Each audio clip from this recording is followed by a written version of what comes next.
Recuerdo que unos años antes, tiempo atrás, cuando Jesús estaba hablando con Nicodemo, ¿os acordáis?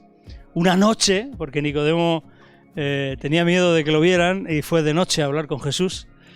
Y Jesús, en la conversación que tuvo con Nicodemo, uno de los líderes religiosos de aquel momento, Jesús le dice, y como Moisés, esto está en Juan capítulo 3, versículos 14 al 16, y Jesús le dice, y como Moisés levantó la serpiente en el desierto, y les recuerda el episodio cuando los israelitas en el desierto morían por la picadura de serpientes, y Moisés hizo una serpiente de bronce y la levantó en un asta y demás. Dice, y como Moisés levantó la serpiente en el desierto, apuntando así a la forma de muerte que iba a tener él cuando fuera levantado sobre esa cruz, así es necesario que el Hijo del Hombre sea levantado, para que todo aquel que en él cree no se pierda, mas tenga vida eterna.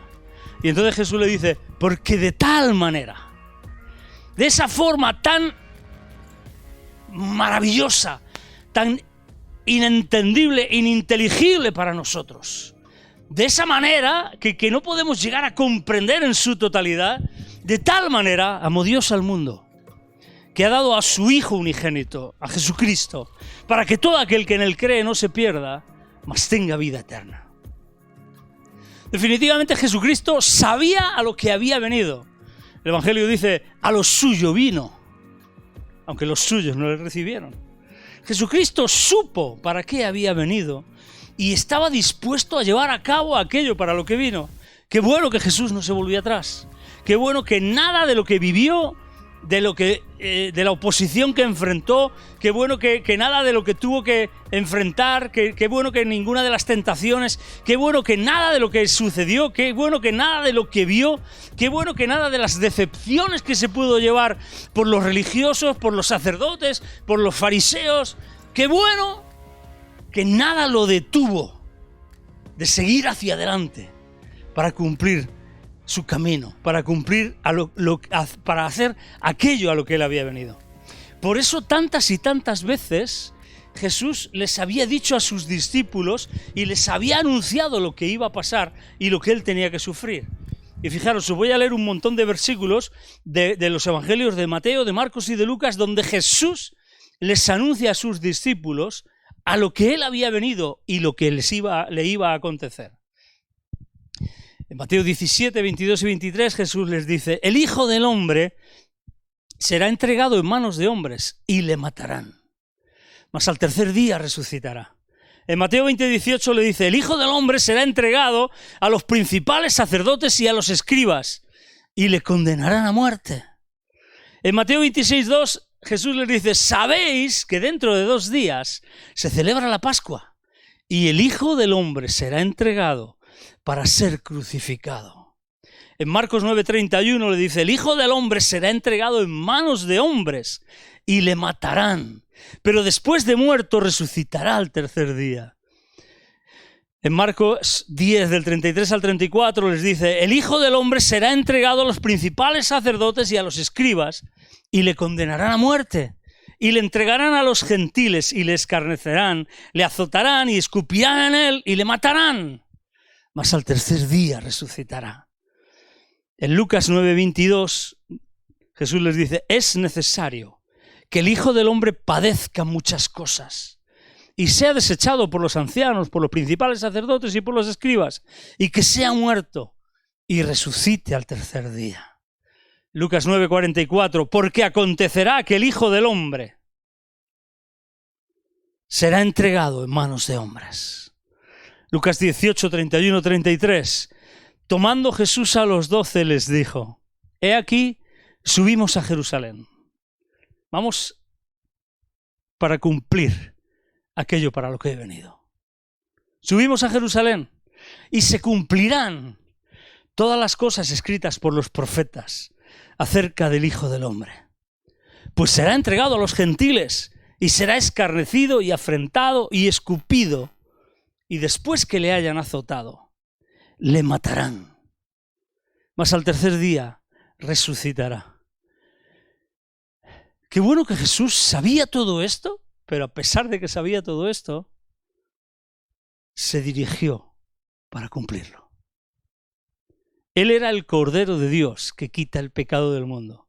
Y al igual que aquel cordero que fue sacrificado en la Pascua, y todos conocéis lo que pasó en la Pascua fue la última de las señales que Dios hizo en Egipto para liberar a su pueblo.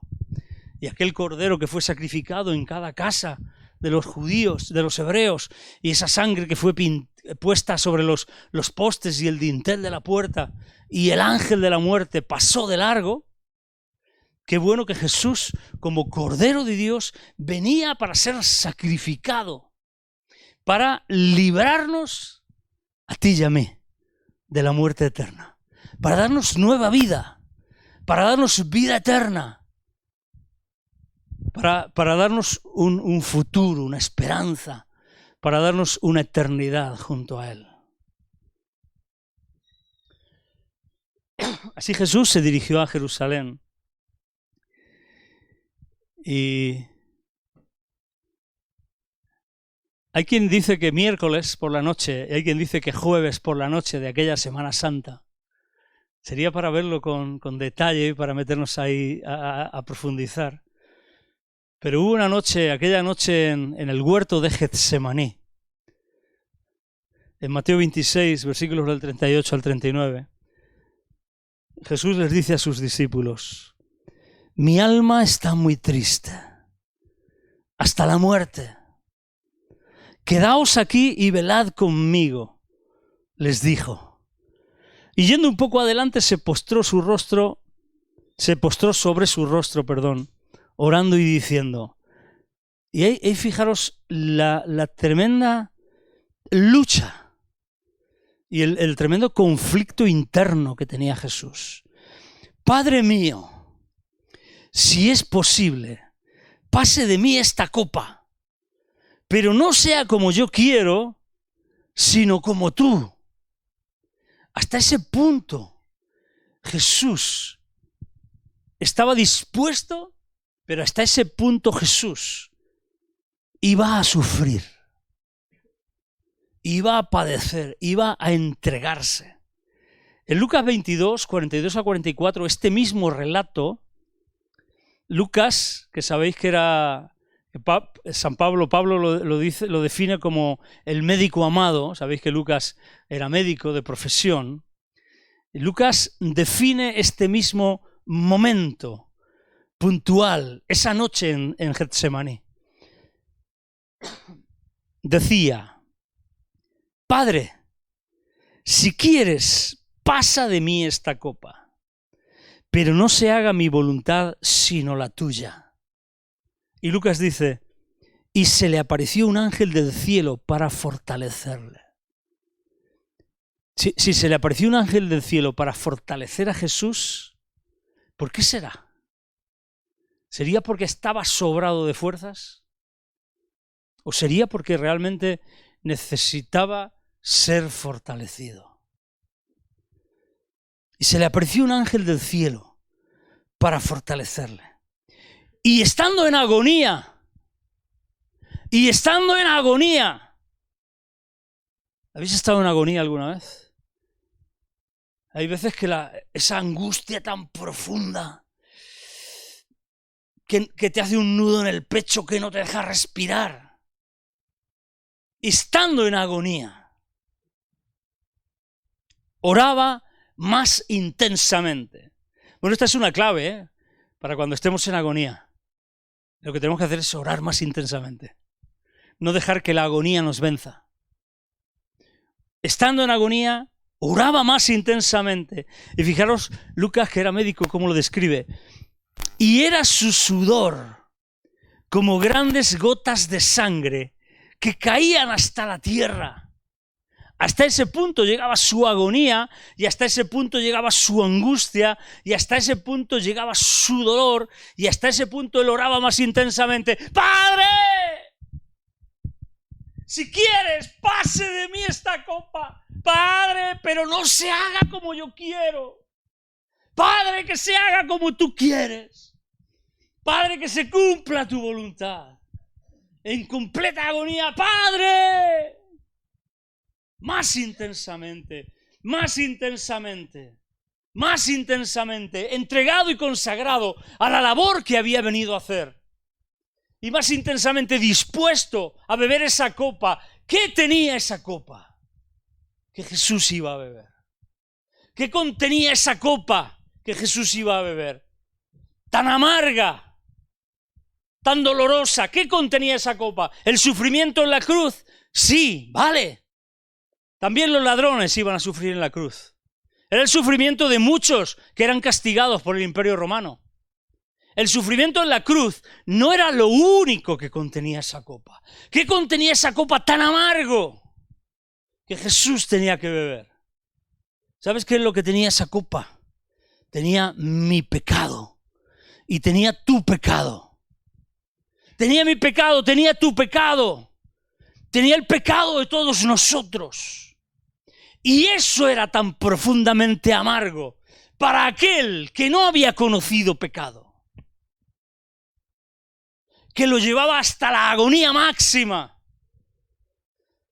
porque no había otra manera posible para que Dios solucionara y remediara el problema del pecado en nuestras vidas, más que Jesús se lo bebiera hasta el final. Por ti y por mí. Por ti y por mí. Por ti y por mí. Ese trago tan amargo era el que le esperaba. Y ese trago era el que lo llevó a agonizar, a orar más intensamente y a necesitar ser fortalecido por un ángel.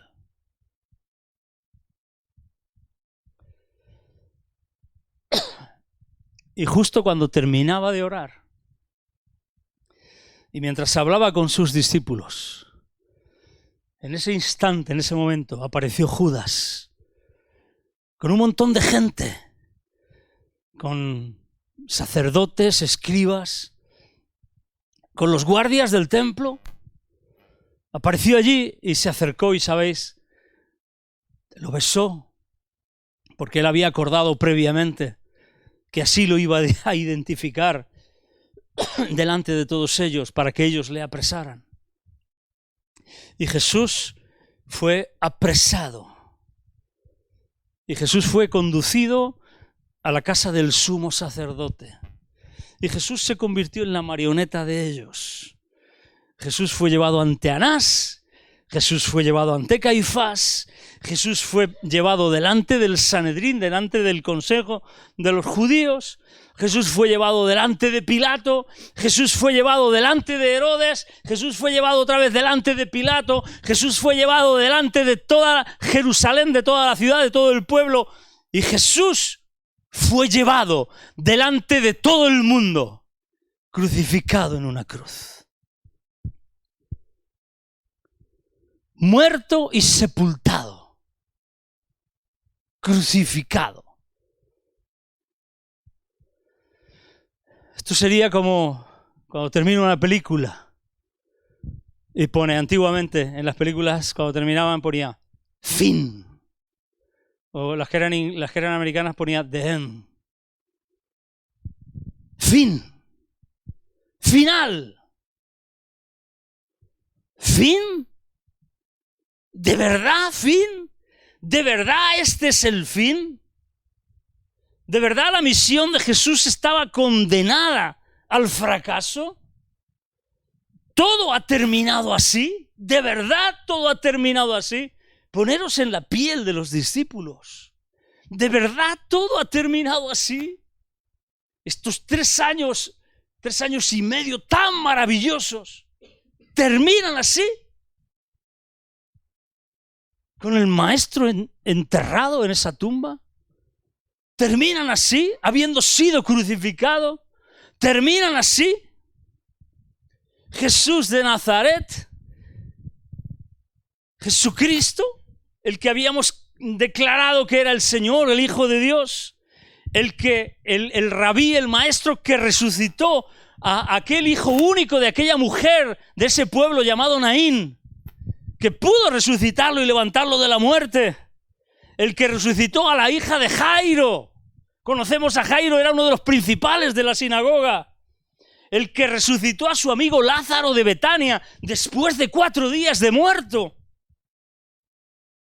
El mismo que le había dicho a su hermana Marta que Él era la resurrección y la vida.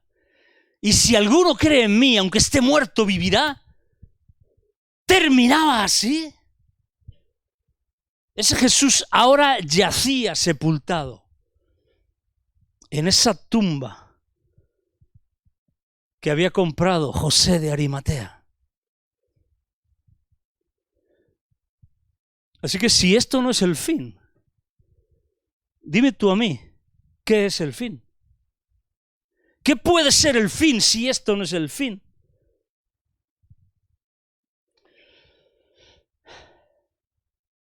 Es impresionante que para todos ellos parecía que todo había terminado.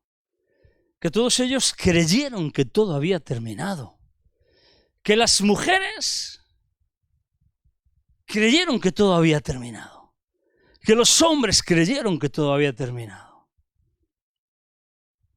Y cuando todo ha terminado, o cuando parece que todo ha terminado, cuando llega la muerte, cuando la muerte se presenta en nuestras vidas, la muerte de nuestros sueños, la muerte de nuestros anhelos, la muerte de nuestros planes, la muerte de aquello que deseábamos y anhelábamos profundamente, la muerte de aquello que habíamos, ¿cómo decirlo?, por lo que habíamos luchado tanto, por lo que habíamos sufrido, por lo que habíamos peleado, la muerte de todo aquello que nos ha mantenido vivos hasta ahora. Cuando llega la muerte, según pensaron las mujeres que acompañaban a Jesús, María Magdalena, Juana,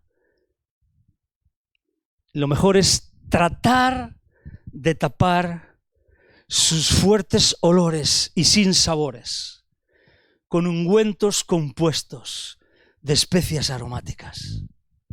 Y eso es lo que aquel grupo de mujeres quiso hacer aquella mañana, yendo temprano al sepulcro, aquella mañana, tal mañana como hoy.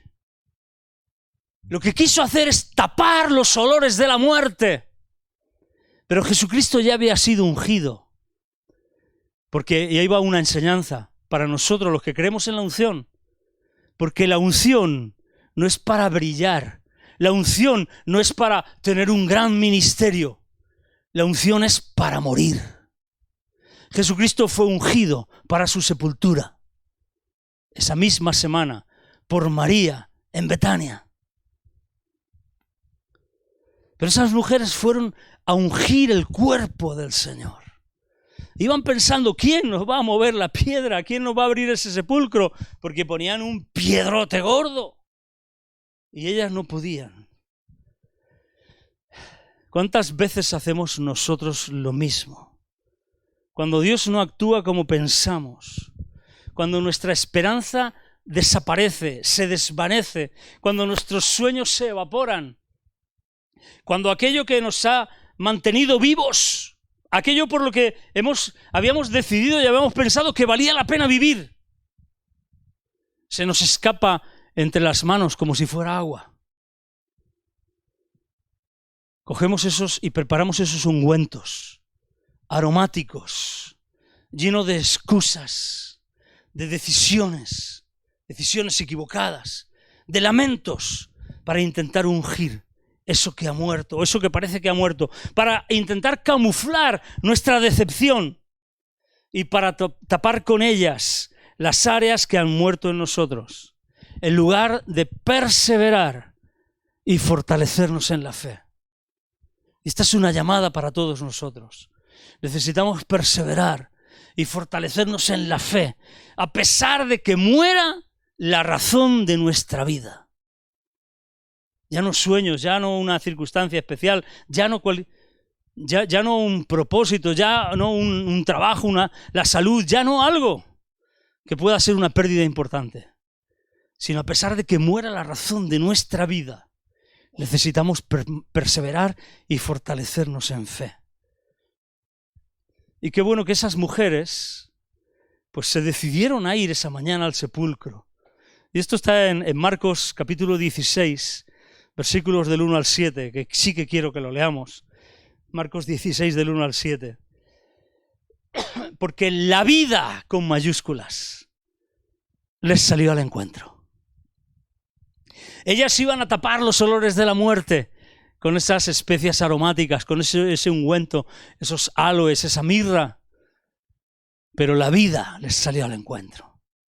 Marcos 16 del 1 al 7 dice: cuando pasó el día de reposo, María Magdalena, María la madre de Jacobo y Salomé compraron especias aromáticas para ir a ungirle. Y muy de mañana, el primer día de la semana, vinieron al sepulcro ya salido el sol. Pero decían entre sí: ¿quién nos removerá la piedra de la entrada del sepulcro? Pero cuando miraron, vieron removida la piedra, que era muy grande. Y cuando entraron en el sepulcro, vieron a un joven sentado al lado derecho, cubierto de una larga ropa blanca, y se espantaron. Mas él les dijo: no os asustéis. Buscáis a Jesús Nazareno, el que fue crucificado, ha resucitado, no está aquí. Mirad el lugar donde le pusieron. Pero id y decid a sus discípulos y a Pedro que él va delante de vosotros a Galilea. Allí le veréis como os dijo. Y ellas se fueron huyendo, no, toma cualquiera, huyendo del sepulcro, porque les había tomado temblor y espanto. Ni decían nada a nadie, porque tenían miedo.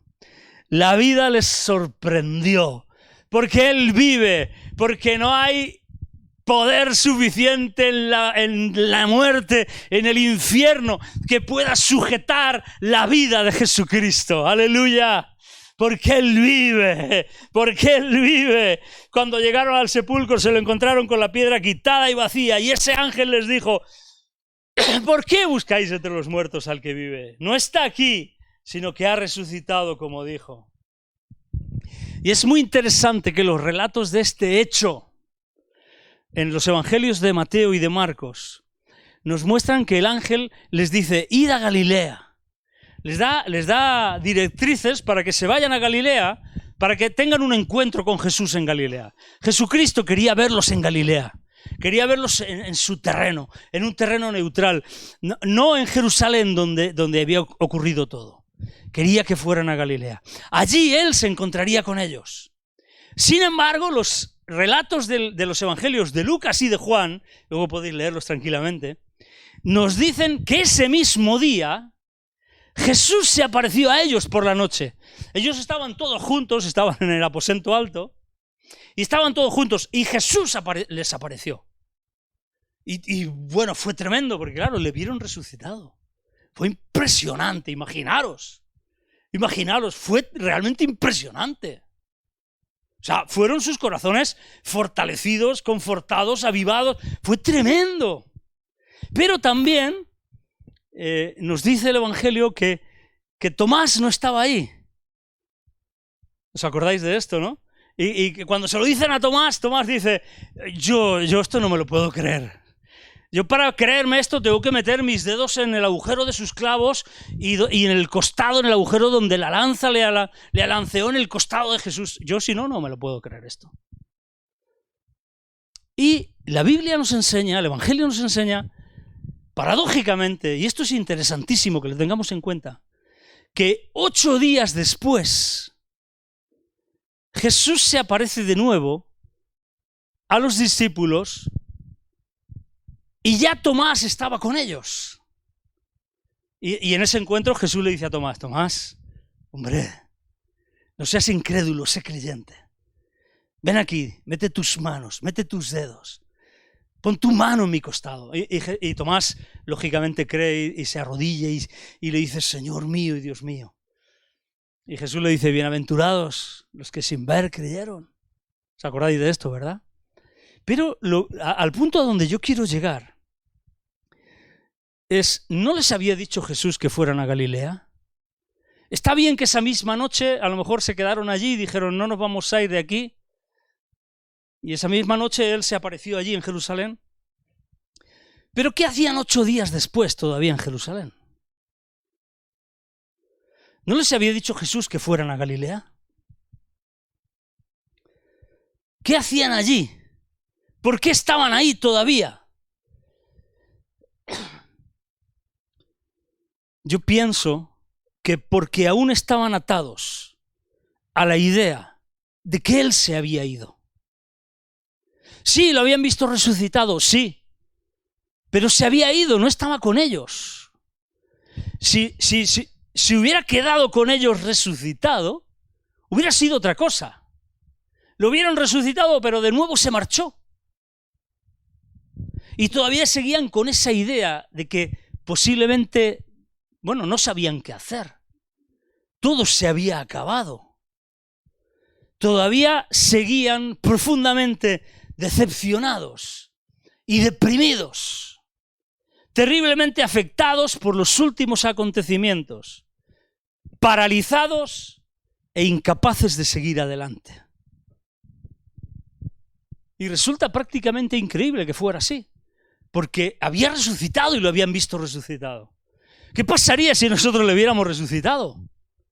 Si nuestra vida no cambiara habiéndole a Él resucitado, de nuestra vida yo creo que ya no cambiaría de ninguna de las maneras.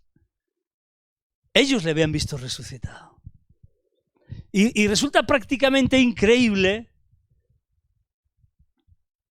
que ya sí que hicieron caso y se fueron a Galilea y le habían visto resucitado 2 veces. Y cuando llegaron a Galilea, siguiendo sus instrucciones, lejos de verle propósito a sus vidas, no sabían qué hacer. Y de nuevo se fueron a pescar. ¿Os acordáis de esto? Que estaban allí en la playa, estaban en el mar de Galilea, y Pedro dice, me voy a pescar. Y los demás le dicen, pues mira, nos vamos nosotros contigo. ¿Qué vamos a hacer? No tenemos otra cosa mejor que hacer. Esto parece que todo ha terminado. Sí, le hemos visto, le habían visto resucitado 2 veces. ¿Pero qué? ¿Y qué? Ya no estaba con ellos.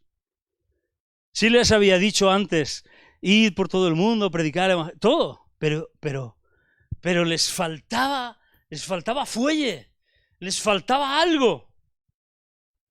Estaban todavía metidos en esa depresión, en esa parálisis de pensar que todo había muerto, que todo había terminado.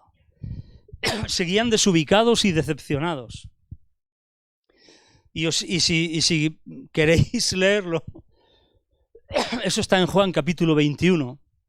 Si queréis leerlo, ahora no lo vamos a leer para no hacerlo muy largo. Pero si queréis leerlo, no fue hasta que cuando ellos estaban pescando, Jesús se aparece de nuevo en la playa. El relato del Evangelio de Juan dice que era la 3ª vez que Él se aparecía. Y les dice, hijitos, ¿tenéis algo de comer?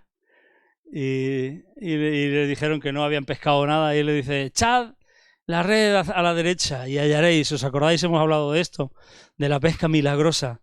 Y echan las redes y cogen una gran cantidad de peces. 153, dice la Biblia, que cogieron peces grandes, de tal manera que la barca casi que se hundía y tuvieron que acercar la tierra y demás. Y entonces Juan le dice a Pedro, ¡es el Señor! Y Pedro, que se había despojado la ropa y estaba allí casi en paños menores, se vistió y salió corriendo. Y cuando llegan a tierra, Jesús está y había encendido un fuego y estaba asando un pescado. Y Jesús les había preparado el desayuno esa mañana. Y no es hasta que Jesús ministra a Pedro. ¿Os acordáis de todo esto, verdad? No hace falta que lo leamos, ¿no? Y coge a Pedro y le dice, vamos a dar una vuelta, Pedro. Tengo que hablar contigo unas cositas. Y le dice, ¿me amas, Pedro? Pedro le dice, sí que te amo. Señor, sí, tú lo sabes que te amo. Apacienta mis corderos. ¿Me amas? Y Pedro le dice, Señor, sí, claro que te amo. Cuida de mis ovejas. apaciéntalas. Y de nuevo Jesús le pregunta otra vez, Pedro, ¿me amas? Y Pedro ya le dice, Señor, tú sabes todo, sabes que te amo. Y sabes que te amo como puedo. Yo creo que Pedro ya le dice, sabes que te amo como puedo. Sí, yo creo que Pedro le dice, o piensa en su corazón, le dice, sí, te negué, pero es que me vi forzado, me superó la situación. Yo sé que soy un bocón, sé que soy un bocaza, sé que hablo de más, sé que te dije que yo iba a ir contigo hasta la muerte, pero llegó ese momento, tenía tanto miedo, vi que tú estabas apresado, que tú no hacías nada, me superó. No sé si Pedro pensaría esto, le daría estas explicaciones a Jesús, la Biblia no lo dice. Y Jesús de nuevo le dice, haz la obra a la que te he llamado a hacer. Céntrate, Pedro. Jesús le dice, tengo confianza en ti, creo en ti, sé que tú puedes hacerlo. Necesitas tener valor para enfrentar aquello a lo que yo te he llamado. Y Pedro sale adelante y están paseando Jesús y Pedro después de toda esta conversación, y Pedro se da vuelta y ve que Juan le sigue. Y Pedro le dice, bueno, ¿y este qué? Y Jesús le dice, bueno, tú céntrate en lo tuyo y olvídate de este. Con este ya tiene su trabajo para hacer, ¿no? Tú céntrate en lo que yo te estoy diciendo a ti, ¿no? Esto es una enseñanza para nosotros, obviamente. Tú haz lo que tienes que hacer y deja que los demás den cuentas delante de Dios de lo que ellos tienen que hacer. Deja que los demás hagan lo que tienen que hacer. Tú haz lo que Dios te dice y deja que los demás hagan lo que Dios les dice a ellos que hagan. Y algo interesante, algo importante, es que en Juan 21, en el versículo 22, dentro de toda esta conversación, Jesús, la tercera vez que se presenta después de haber resucitado, si cuando se les presentó en Jerusalén hacía 8 días que él había resucitado, el viaje podrían haber pasado unas 2 semanas, 15 días después del domingo de resurrección. En la tercera vez que Jesús se les presenta resucitado, en esta ocasión, cuando Jesús está hablando con Pedro y con Juan, les anuncia algo importante. Versículo 22. Jesús le dijo, si quiero que él quede hasta que yo venga, ¿qué a ti? Sígueme tú. Y hay, cuando le dice hasta que yo venga, les muestra el plan completo, el motivo de su resurrección, el motivo completo de su obra. Venir, morir, pagar el precio, beber la copa de nuestro pecado, pagar el precio de nuestra maldad, pagar el precio de nuestro pecado, comprar nuestra redención, expiar nuestros pecados, acercarnos a Dios, resucitar para que nosotros podamos tener vida nueva y resucitar a vida nueva, pero volver. ¿Volver para qué? Para establecer el propósito y el plan original de Dios con toda la humanidad. El propósito que era ni más ni menos que el Edén. Que Dios se pueda pasear y charlar con cada uno de nosotros. Que la barrera del pecado no se interponga de ninguna manera. Que Él gobierne plenamente. Que la maldad y el pecado sean completamente erradicados. Volver. Volver. Y Jesucristo les habla de su segunda venida. Les enseña sobre su segunda venida. Les muestra el panorama completo. Y entonces, a partir de entonces, es que Pedro y Juan son profundamente transformados. A partir de que le ven resucitado y a partir de que creen que Él va a volver, que Él tiene un plan, que Él tiene un propósito y que ellos forman parte de ese plan. Entonces ellos se llenaron de fe y de esperanza. Fe y esperanza, ¿para qué? Para de nuevo volver a Jerusalén, esperar la promesa del Espíritu y para creer de lleno en aquel que era, que es y que ha de venir. Y ese es el problema a veces que nosotros tenemos, que sí que creemos en el Jesús que era, el que nos muestran los evangelios. Nos falta mucho que creer en el Jesús que es, en el que vive, porque resucitó, en el que está vivo, en el que está sentado a la diestra del Padre, en el que envió su Espíritu a nuestros corazones, a nuestras vidas. Pero nos falta muchísimo más que creer en aquel que ha de venir. Y ha de venir para reinar, para establecer el reino justo de Dios, para establecer el paraíso en la tierra, para establecer su reino.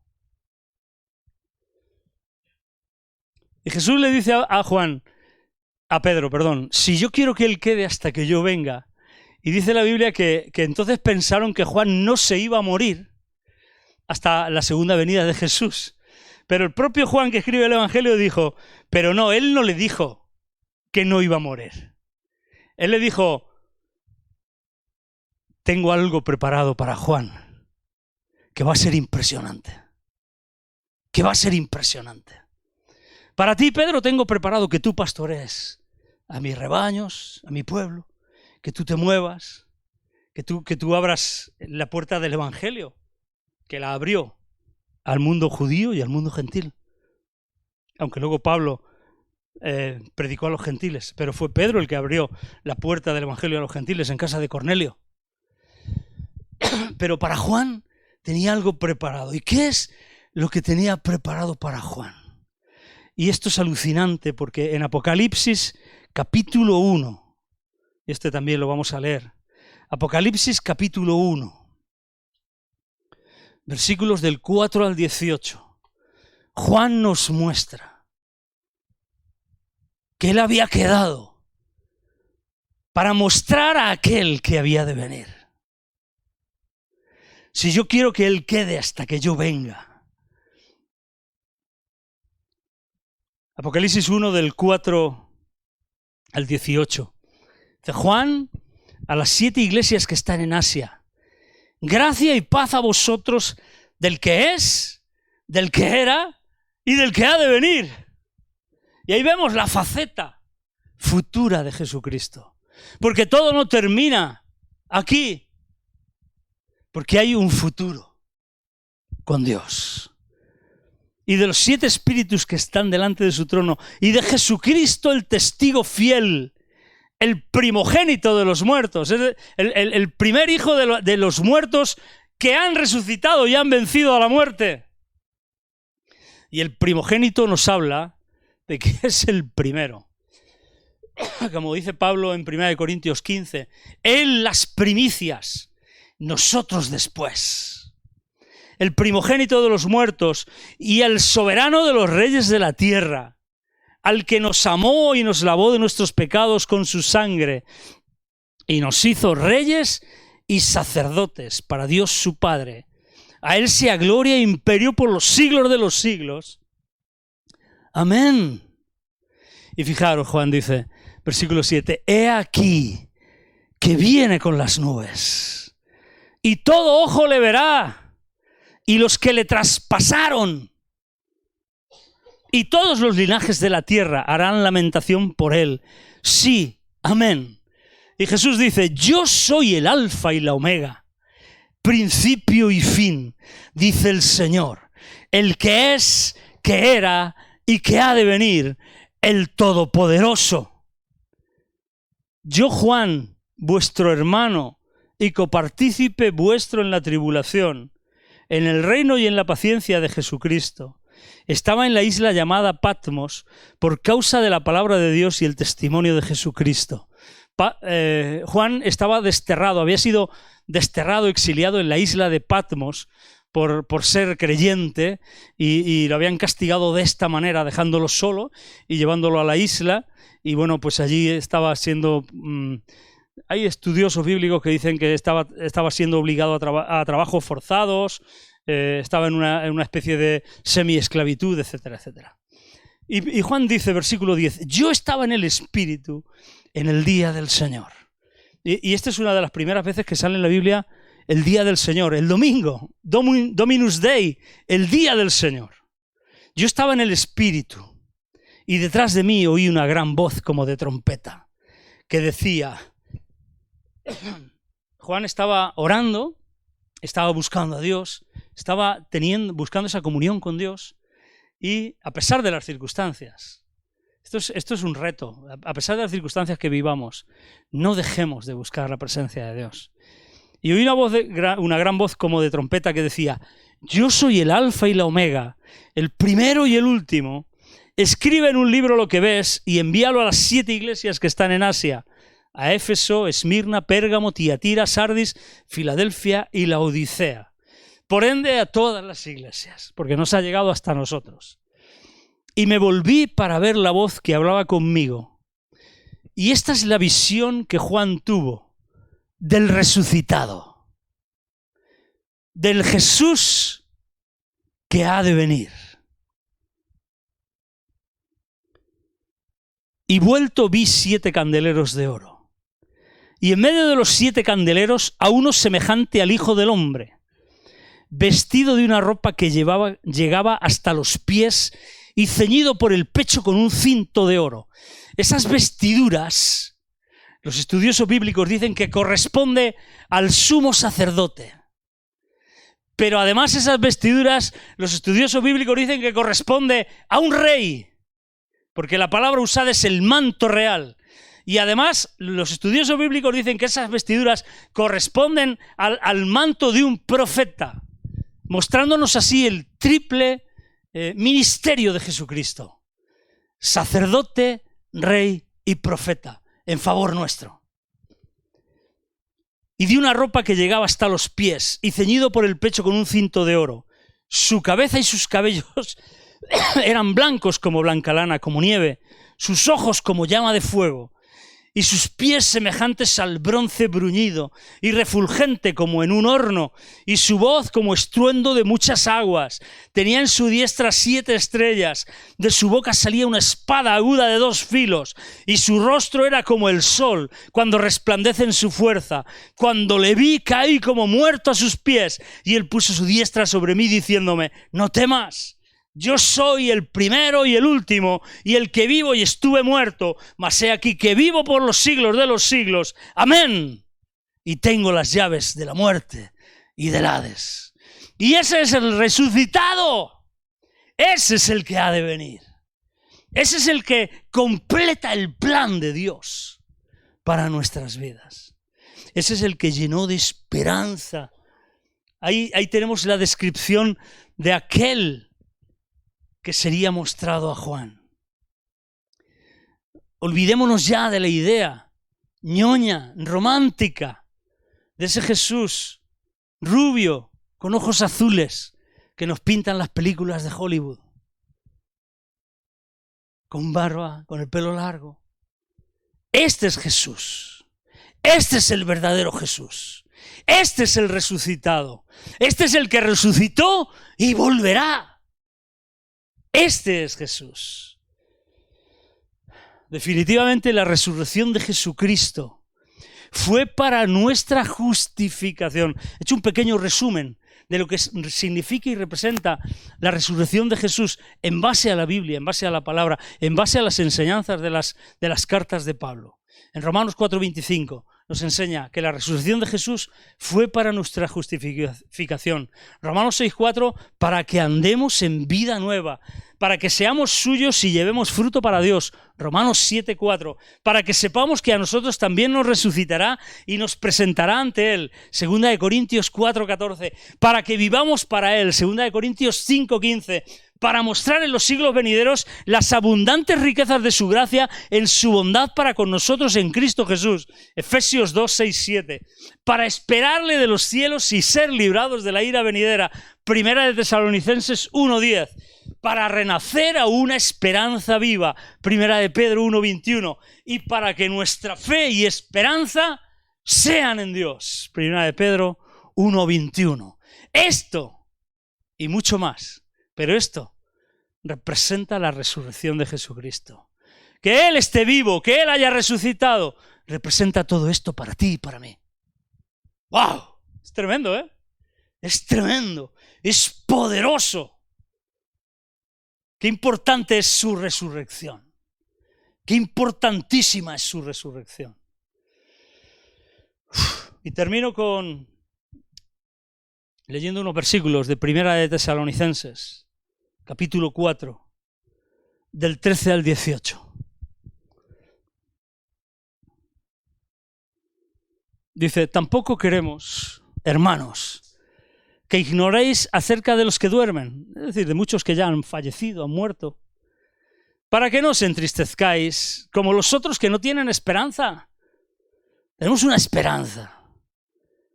Porque si creemos que Jesús murió y resucitó, así también traerá Dios con Jesús a los que durmieron con Él o durmieron en Él. Por lo cual os decimos esto en palabra del Señor, que nosotros que vivimos, que habremos quedado hasta la venida del Señor, no precederemos a los que durmieron, porque el Señor mismo, con voz de mando, con voz de arcángel y con trompeta de Dios, descenderá del cielo, y los muertos en Cristo resucitarán primero, y luego nosotros, los que vivimos, los que hayamos quedado, seremos arrebatados juntamente con ellos en las nubes, para recibir al Señor en el cielo, en el aire, y así estaremos siempre con el Señor. Por tanto, alentaos los unos a los otros con estas palabras. Definitivamente la resurrección de Jesucristo es la victoria sobre todo desánimo y está unida a la esperanza de una nueva vida eternamente junto a Él. Amén, amén y amén. Por eso celebramos a Cristo resucitado. Por eso lo celebramos. Que entendamos, que tengamos claro el fundamento de por qué celebramos a Cristo resucitado. Él vive y podemos decirlo a pleno pulmón y con la boca bien llena. Él vive, pero Él vive y volverá. Amén. Él vive y volverá. Por eso le celebramos. Amén. Qué tremendo que esa tumba quedó vacía. Qué tremendo que esa tumba quedó vacía. Qué poderoso es esto. Él vive. Y porque Él vive, nosotros podremos vivir y viviremos. Y reinaremos eternamente con Él. Amén. Aleluya. Gracias, Señor. Gracias, Padre, te damos. En este día celebramos tu resurrección, Jesús. Celebramos que tú has resucitado, que tú te has levantado de entre los muertos. Celebramos que tú estás vivo. Y celebramos que cogiste las llaves de la muerte y del Hades. Y celebramos tu victoria sobre el pecado, sobre la maldad, sobre el infierno, sobre la muerte. Te damos gloria y honra en este día, Señor. Y celebramos que un día volverás. Y que volverás a por nosotros y que reinaremos contigo eternamente. Gracias, Señor, porque tus planes nos incluyen. Gracias por tu resurrección, que nos resucita también a una nueva vida. Gracias, Jesús, por amarnos tanto. Gracias por beber esa copa tan amarga, por beberte la copa de mi pecado y de mi maldad. Gracias, Jesús, te damos hoy gloria y honra. Bendecimos tu nombre santo. Gracias, Padre, gracias, Hijo y gracias, Espíritu Santo, por esa obra completa, maravillosa y gloriosa. Señor, llévala a cabo en nuestras vidas, en el nombre de Jesús. Amén. Que Dios os bendiga. Feliz día de resurrección.